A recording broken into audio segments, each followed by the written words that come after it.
Malawi, एक ऐसा देश जिसका नाम शायद सबने न सुना हो।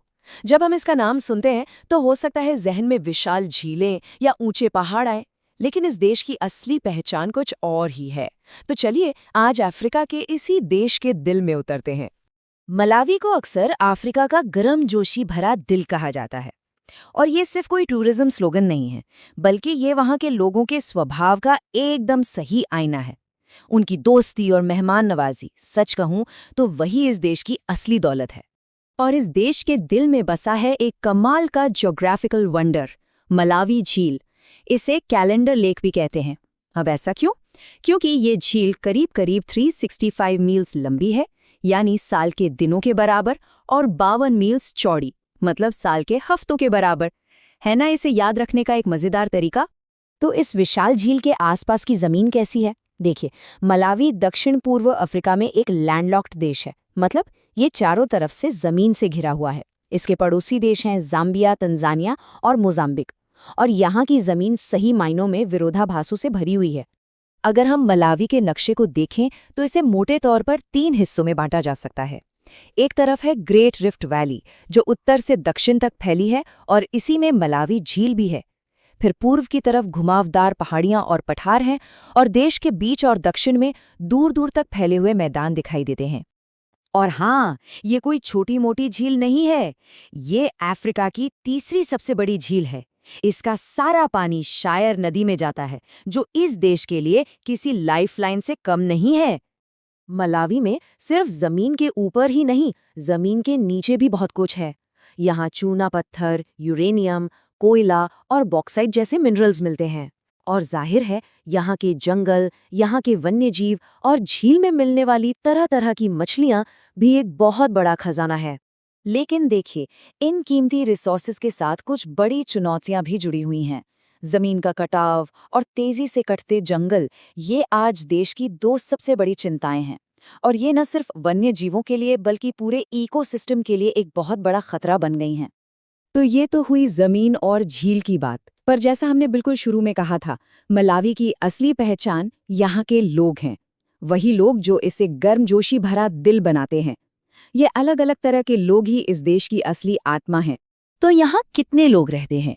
वर्ल्ड बैंक के आंकड़ों के हिसाब से मलावी की कुल आबादी लगभग 2 करोड़ है। और दिलचस्प बात यह है कि ये एक बहुत ही युवा और तेजी से बढ़ती हुई आबादी है। अब ये जो आबादी है, ये कई अलग अलग एथनिक ग्रुप से मिलकर बनी है। इनमें चेवा लोग सबसे बड़ा समूह है, जो कुल आबादी का करीब 1/3 है।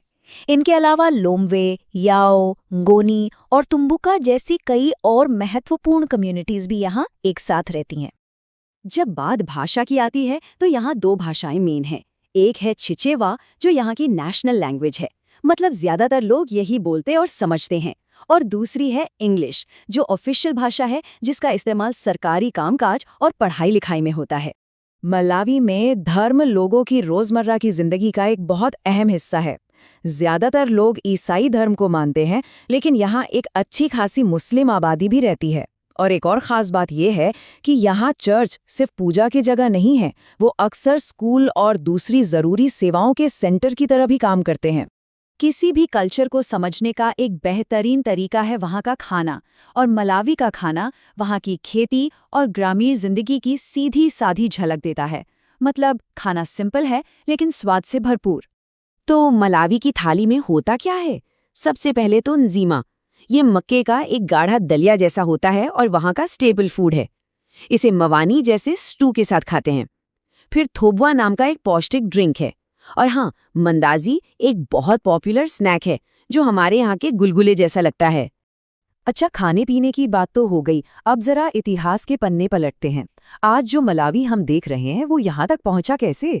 इसका इतिहास साम्राज्यों के बनने से लेकर कॉलोनियल रूल और फिर डेमोक्रेसी तक का एक लंबा और दिलचस्प सफर रहा है। इस सफर में कुछ बड़े मोड़ आए। करीब 1500 में मलावी साम्राज्य की स्थापना हुई। फिर 1891 में ये एक ब्रिटिश कॉलोनी बन गया, जिसे न्यासालैंड कहते थे। 1964 में देश को आज़ादी मिली। और फिर 1994 एक बहुत बड़ा टर्निंग पॉइंट था, जब देश में पहली बार मल्टी पार्टी डेमोक्रेटिक चुनाव हुए। लेकिन आज़ादी के बाद के पहले 30 साल वो हेस्टिंग्स बांदा के एक पार्टी शासन के तहत थे। इस दौरान कुछ इकोनॉमिक डेवलपमेंट तो हुआ, लेकिन लोगों की आज़ादी और राजनीतिक विरोध को कह सकते हैं कि बेरहमी से कुचल दिया गया था। तो इस राजनीतिक इतिहास ने मलावी को आज कहाँ पहुंचाया है? चलिए अब देश के मौजूदा आर्थिक हालात, उसकी चुनौतियों और भविष्य की उम्मीदों पर एक नजर डालते हैं। ये एक आंकड़ा मलावी की अर्थव्यवस्था की पूरी कहानी कह देता है। देश की 90% एक्सपोर्ट कमाई सिर्फ और सिर्फ खेती से आती है। इससे पता चलता है कि अर्थव्यवस्था किस हद तक खेती पर, खासकर तंबाकू और चाय जैसी फसलों पर निर्भर है। देश की जीडीपी में भी खेती का हिस्सा करीब 1/3 है, इंडस्ट्री का योगदान लगभग 20% है और सबसे बड़ा हिस्सा सर्विस सेक्टर का है, जो करीब 47% का योगदान देता है।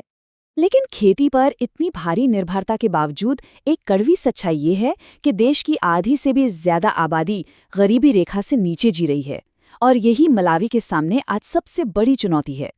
और गरीबी अकेली चुनौती नहीं है। देश को ऊंची महंगाई, बेरोजगारी, कमजोर इंफ्रास्ट्रक्चर और बिजली की कमी जैसी कई समस्याओं से एक साथ जूझना पड़ रहा है।